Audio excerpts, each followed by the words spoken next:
आज का ये जो लेक्चर है इसमें हम लोग प्रोसेस शेड्यूलिंग को एक्सप्लोर करेंगे। चलिए आगे आते हैं।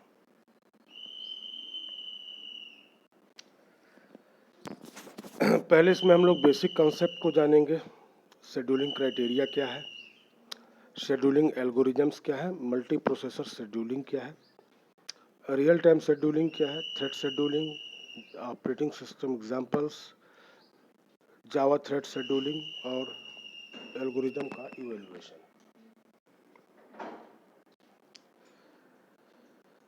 देखिए,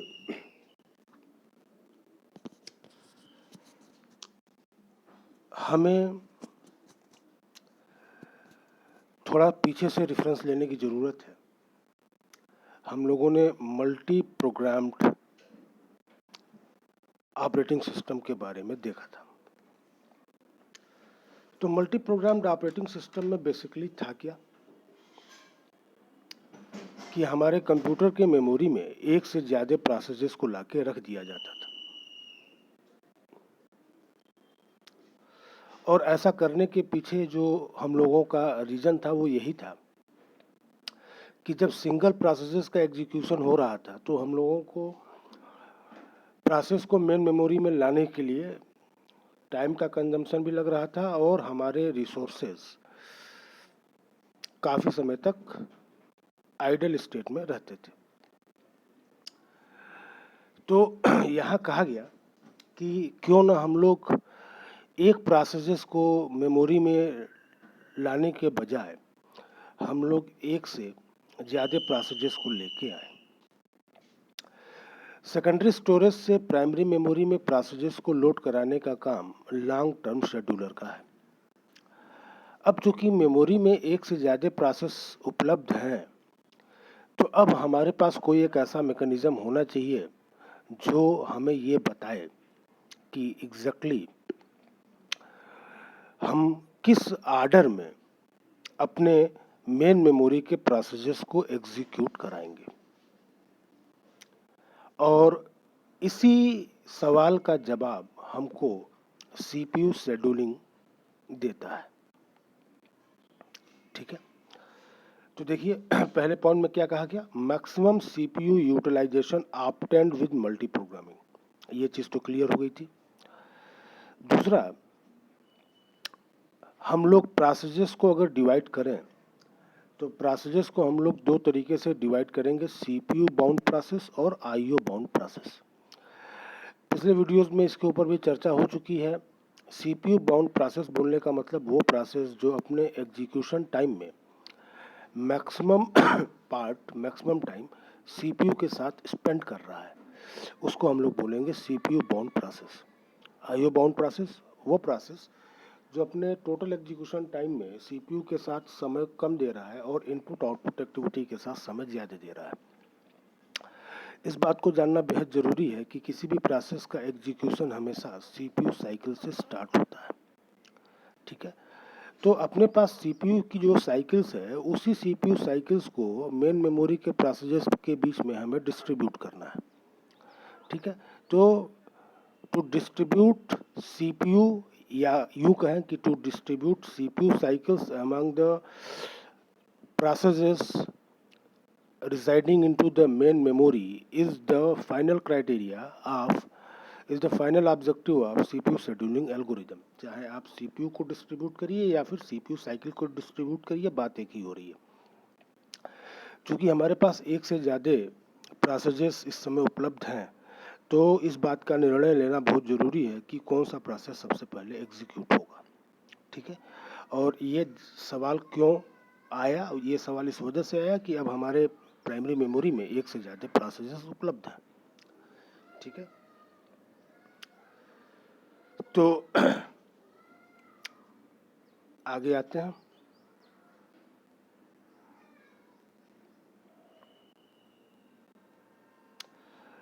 अब देखिए यहाँ पे एक डायग्राम है।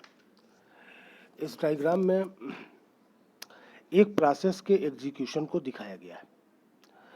तो कोई अगर एक प्रोसेस है तो उस प्रोसेस में सीपीयू की भी रिक्वायरमेंट होगी और उस प्रोसेस में इनपुट आउटपुट एक्टिविटी की भी रिक्वायरमेंट होगी। तो जो टाइम सीपीयू के साथ बिताया जाएगा उसको बोलेंगे सीपीयू बर्स्ट, और जो टाइम स्पेंड किया जाएगा इनपुट आउटपुट डिवाइसेस के साथ उसको बोलेंगे हम लोग आईओ बर्स्ट।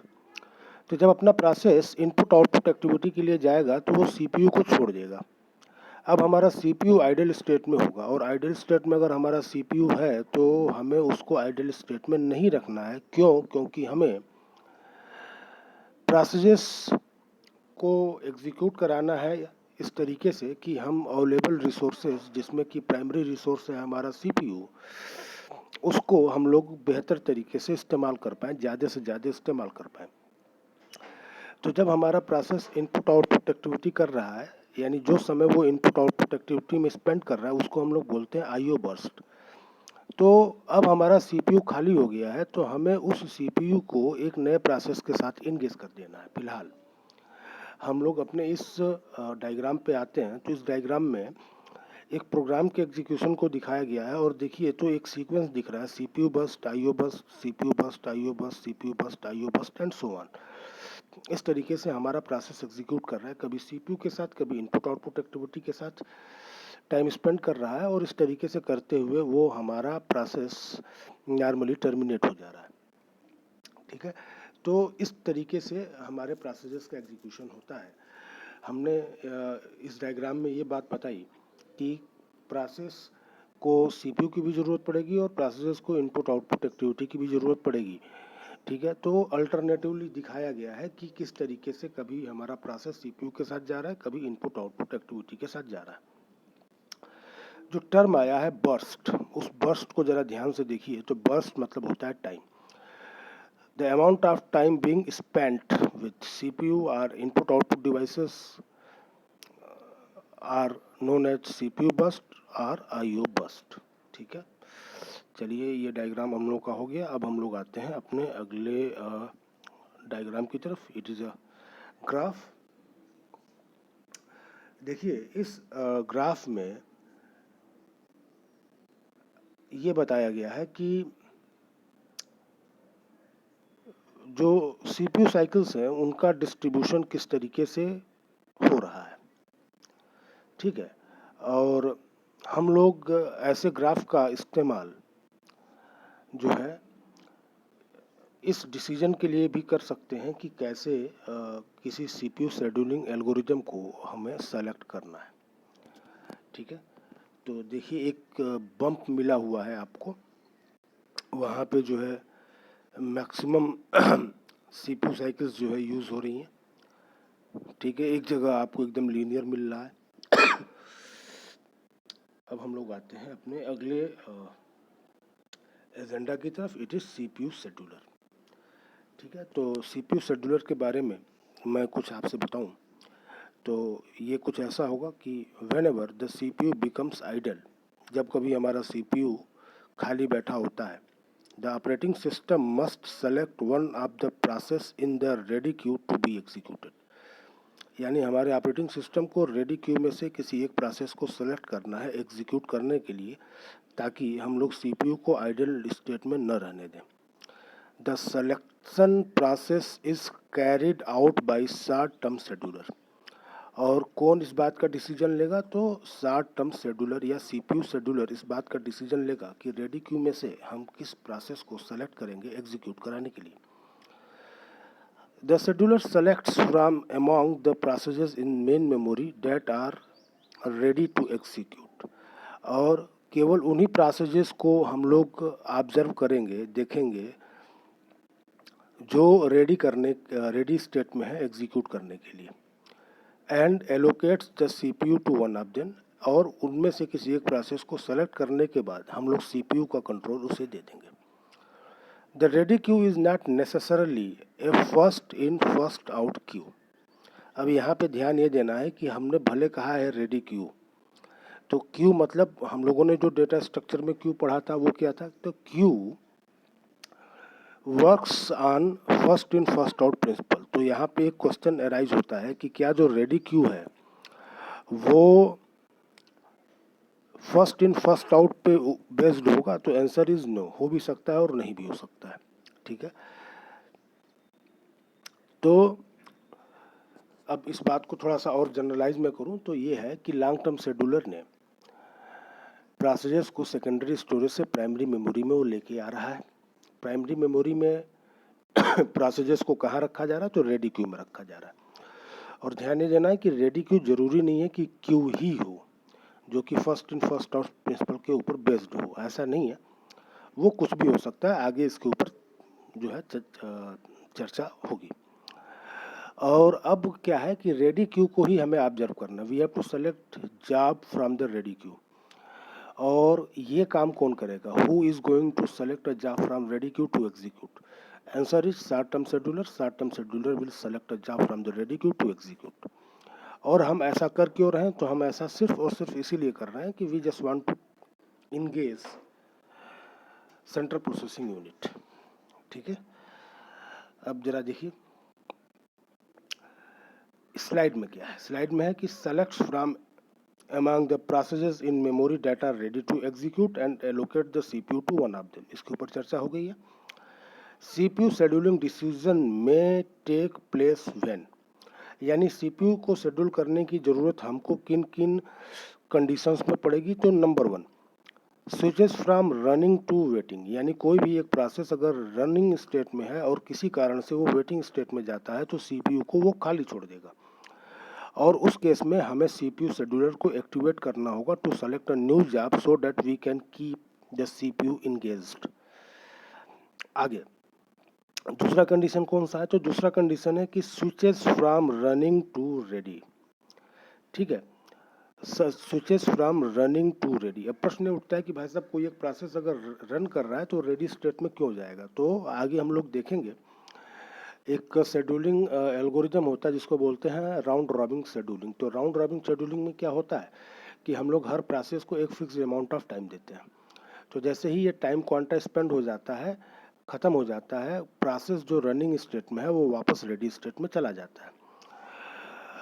तीसरी कंडीशन क्या है, switches from waiting to ready, यानी कोई भी प्रोसेस वेटिंग स्टेट से रेडी स्टेट में अगर आ रहा है then we have to invoke CPU scheduler. और आखिरी कंडीशन क्या है कि कोई प्रोसेस जो एग्जीक्यूट हो रहा था वो टर्मिनेट हो जाए।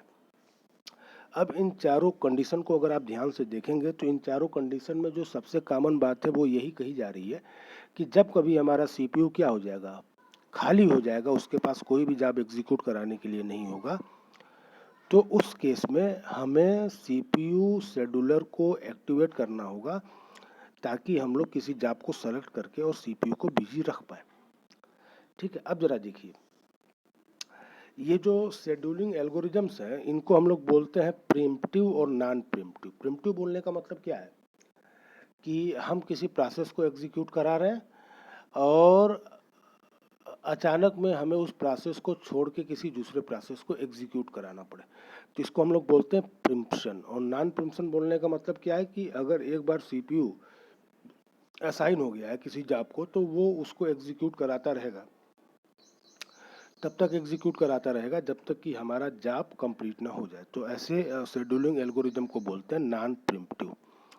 तो अब जरा देखिए, तो CPU शेड्यूलिंग एल्गोरिदम को हम लोग स्विचिंग के बेसिस पे दो तरीके से कैटेगराइज कर रहे हैं। एक को हम लोग बोल रहे हैं प्रिम्प्टिव और एक को हम लोग बोल रहे हैं नॉन प्रिम्प्टिव। प्रिम्प्टिव बोलने का मतलब क्या है कि अगर किसी प्रोसेस को CPU मिल गया है तो वो तब तक CPU उस प्रोसेस के साथ रहेगा जब तक कि हमारा प्रोसेस टर्मिनेट ना हो जाए। और अगर ऐसा नहीं हो रहा है तो हम लोग बोलेंगे कि it is an example of non preemptive case. ठीक है, तो इस स्लाइड को हम लोगों ने एक्सप्लोर कर लिया है। एक बार इस स्लाइड को आप लोग देख लीजिए।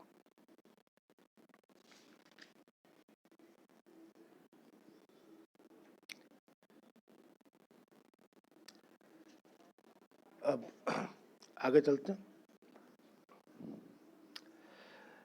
In circumstances 1 and 4, there is no choice in terms of scheduling. A new process must be selected for execution. There is a choice, however, in circumstances 2 and 3. When scheduling takes place only under circumstances 1 and 4, we say the scheduling scheme is non-preemptive, otherwise the scheduling scheme is preemptive. ठीक है, ये बात हो गई है। Under non preemptive scheduling once the CPU has been allocated to a process, the process keep the CPU until it releases the CPU either by terminating or by switching to waiting state. This scheduling method is used by Microsoft Windows 3.1 and by Apple Macintosh operating system.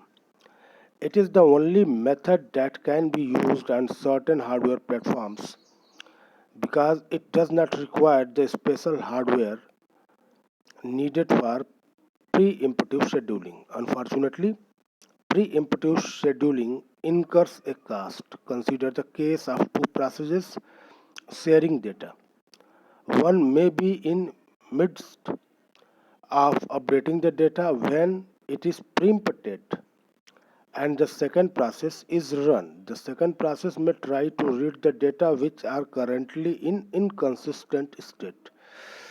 New mechanisms thus are needed to coordinate access to shared data. अब जरा ध्यान दीजिए, यहाँ पे एक बहुत महत्वपूर्ण बात बताई जा रही है कि अगर कोई प्रोसेस जो है वो एग्जीक्यूट हो रहा था और एग्जीक्यूशन के टाइम में वो प्रोसेस किसी डेटा को अपडेट कर रहा था और उसी समय कहा गया कि नहीं, अब हम इस प्रोसेस से इस सीपीयू को डिटैच करा लेंगे और डिटैच कराने के बाद हम किसी नए प्रोसेस को एग्जीक्यूट कराएंगे। तो जब ये डिसीजन लिया गया तो होगा क्या, तो जब ये डिसीजन लिया गया तो सीपीयू जो है उस प्रोसेस से डिटैच कर लिया गया जो डेटा को अपडेट कर रहा था, यानी अपडेशन को बीच रास्ते में छोड़ दिया गया और नया प्रोसेस जो है उसको कहा गया कि अब हम इसको एग्जीक्यूट कराएंगे। मज़े की बात क्या है कि नया प्रोसेस जो एग्जीक्यूट हो रहा है वो कह रहा है कि जो पुराना प्रोसेस डेटा अपडेट किया है मैं उस डेटा को यूज़ करने जा रहा हूँ।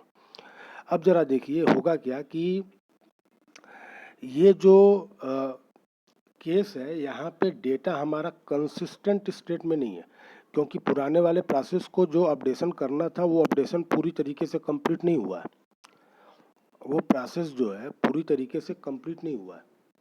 ठीक है, तो देखिए दो टर्म आता है, एक को बोलते हैं डर्टी रीड और एक को बोलते हैं pre mature right. Pre mature right क्या होता है कि हम लोग राइट ऑपरेशन परफॉर्म कर रहे हैं और राइट ऑपरेशन पूरा परफॉर्म नहीं हो पाया है, बीच में ही हमने प्रोसेस को टर्मिनेट कर दिया है, तो इसको बोलेंगे it is the process of pre mature right.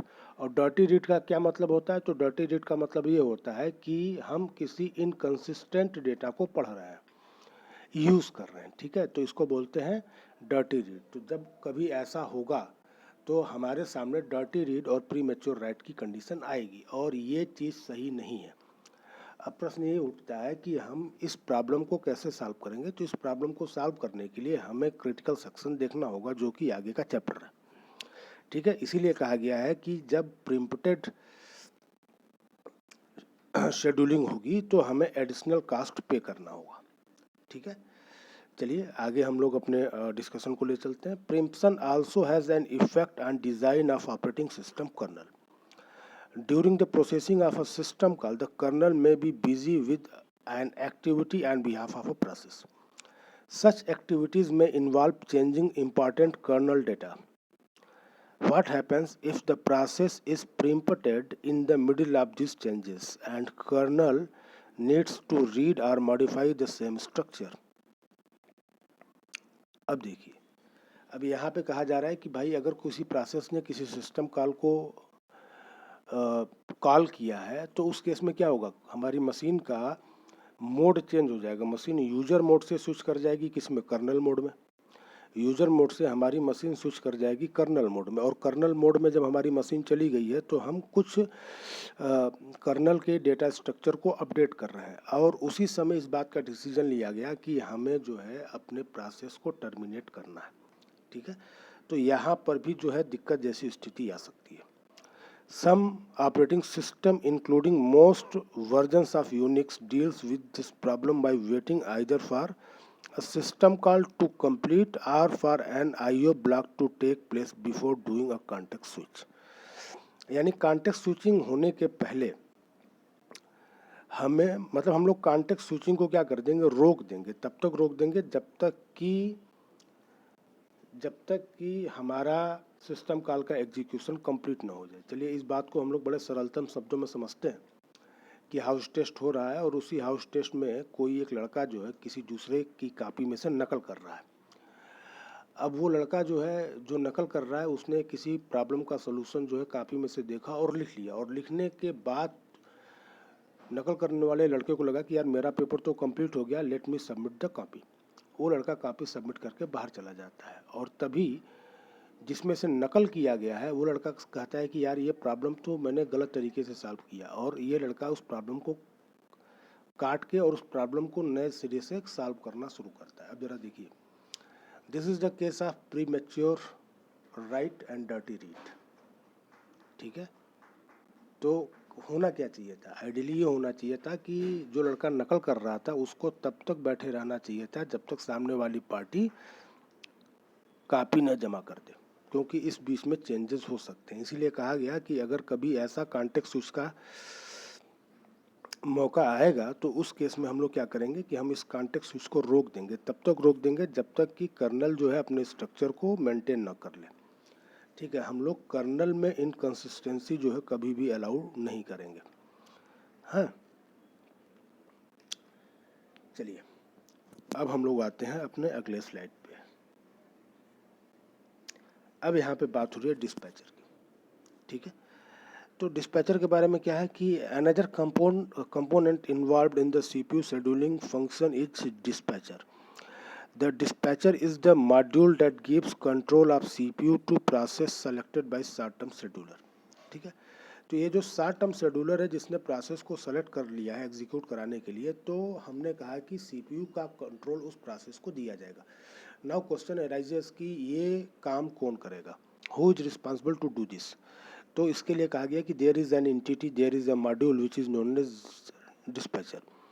ये डिस्पैचर क्या करता है, it is the responsibility of dispatcher to assign the control of CPU to the selected process. ठीक है, तो जब भी डिस्पैचर आएगा वो करेगा क्या, वो किसी प्रोसेस को सीपीयू का कंट्रोल देगा। ठीक है, अब इस पूरे मैकेनिज्म में क्या क्या होगा, तो पहला चीज़ context switch, switching to user mode, jumping to proper location in the user program to restart that program, और आगे क्या है, the dispatcher should be fast as possible given that it is invoked during every process switch. The time taken for the dispatcher to stop one process and start another running is known as dispatcher latency. Class में इस बात को लेके कई बार चर्चा हो चुकी है। मैंने कहा था कि फैकल्टी जो है जैसे डिस्क्रीट वाले सर जो हैं वो क्लास पढ़ा के बाहर निकले, उसके बाद से ऑपरेटिंग सिस्टम पढ़ाने हम आए। अब ज़रा ध्यान दीजिए, तो जैसे ही हम क्लास में घुसे तो क्या हमने घुसते ही आपको पढ़ाना शुरू कर दिया? नहीं। जब हम क्लास में एंटर हुए तो लोगों ने क्या किया, जो डिस्क्रीट वाली कॉपी थी उसको बैग में रखा, ऑपरेटिंग सिस्टम वाली कॉपी को बाहर निकाला, कॉपी को पलटना शुरू किया, और हम लोग एप्रोप्रिएट पेज पर पहुँचे जहाँ पे अब हमको लिखना है। फिर मैंने पूछा कि कल कहाँ तक हम लोग पढ़ लिए थे, फिर मुझे बताया गया कि कल हम लोग यहाँ तक पढ़ लिए थे। ठीक है, जब इतनी सारी इन्फॉर्मेशन मिल गई तब हमने पढ़ाना शुरू किया। अब ज़रा देखिए, इतने सारे काम को करने के पीछे जो है हमारा 10 मिनट चला गया। ठीक है, और लेक्चर होता है कितने का, 55 मिनट का। तो 55 मिनट में से 10 मिनट टाइम जो है इन सब कामों के ऊपर स्पेंड हो गया। तो हम लोग 55 मिनट में से कितने मिनट पढ़ाई किए, तो 45 मिनट पढ़ाई किए।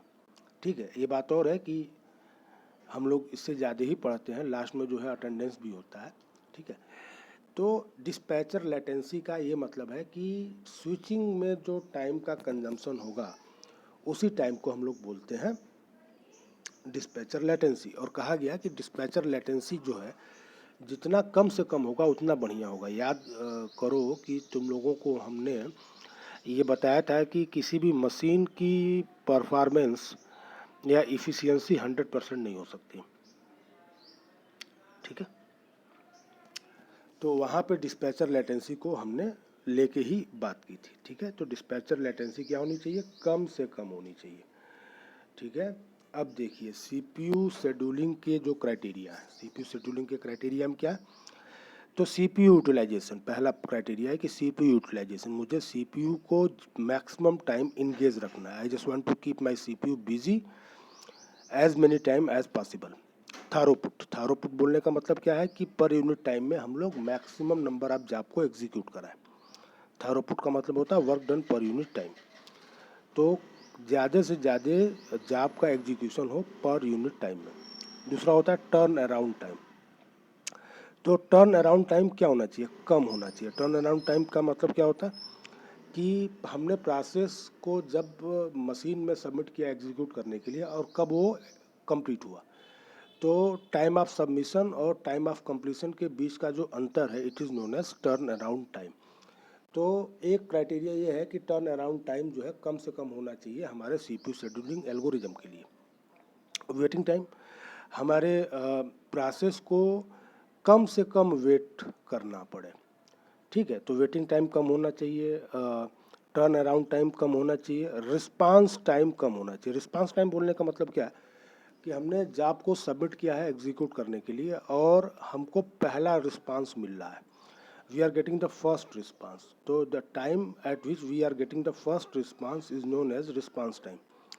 तो रिस्पांस टाइम कम होना चाहिए, वेटिंग टाइम कम होना चाहिए और टर्न अराउंड टाइम कम होना चाहिए। क्या चीज़ ज़्यादा होनी चाहिए? तो सीपीयू यूटिलाइजेशन ज़्यादा होना चाहिए और थारोपुट क्या होना चाहिए? ज़्यादा होना चाहिए, ठीक है। चलिए ज़रा सीपीयू शेड्यूलिंग को उसमें सीपीयू यूटिलाइजेशन को देखते हैं। तो we want to keep the CPU busy as possible, we want to keep the CPU as busy as possible. CPU utilisation में range from 0 to 100% in real time system, it should range from 40% to 90%. Throughput, if the CPU is busy executing processes, then work is being done. One measure of work is the number of processes completed per unit time called throughput. For long processes, this rate may be one process per hour. For short transaction, throughput might be 10 processes per second. Turnaround time क्या है? From the point of view a particular process, the important criterion is how long it takes to execute that process. The interval from the time of submission of a process to the time of completion is turnaround time. Turnaround time is the sum of periods spent waiting to get into memory, waiting in ready queue, executing on CPU and doing I/O. Next one is waiting time. The CPU scheduling algorithm does not affect the amount of time during which a process executes or does I/O. It affects only the amount of time that a process spends waiting in ready queue.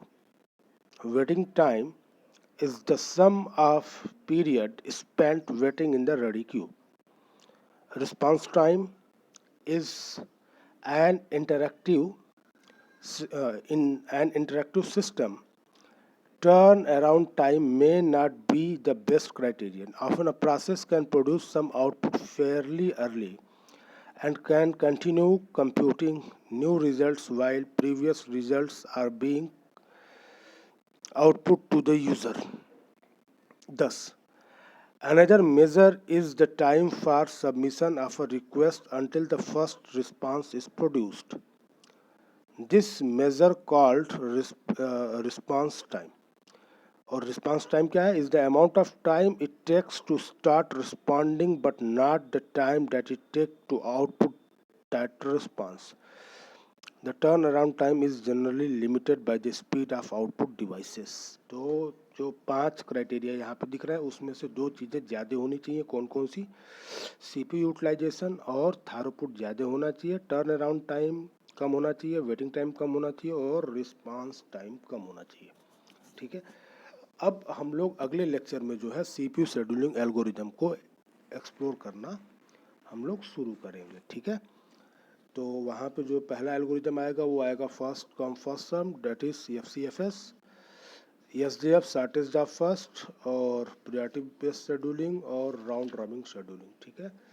तो इन सब scheduling को हम लोग देखेंगे, ठीक है. तो आज का जो लेक्चर है उम्मीद करते हैं कि समझ में आया होगा। ठीक है, तो अब हम लोग कल जो है CPU शेड्यूलिंग एल्गोरिथम्स को देखेंगे। ठीक है, तो this is all for the day.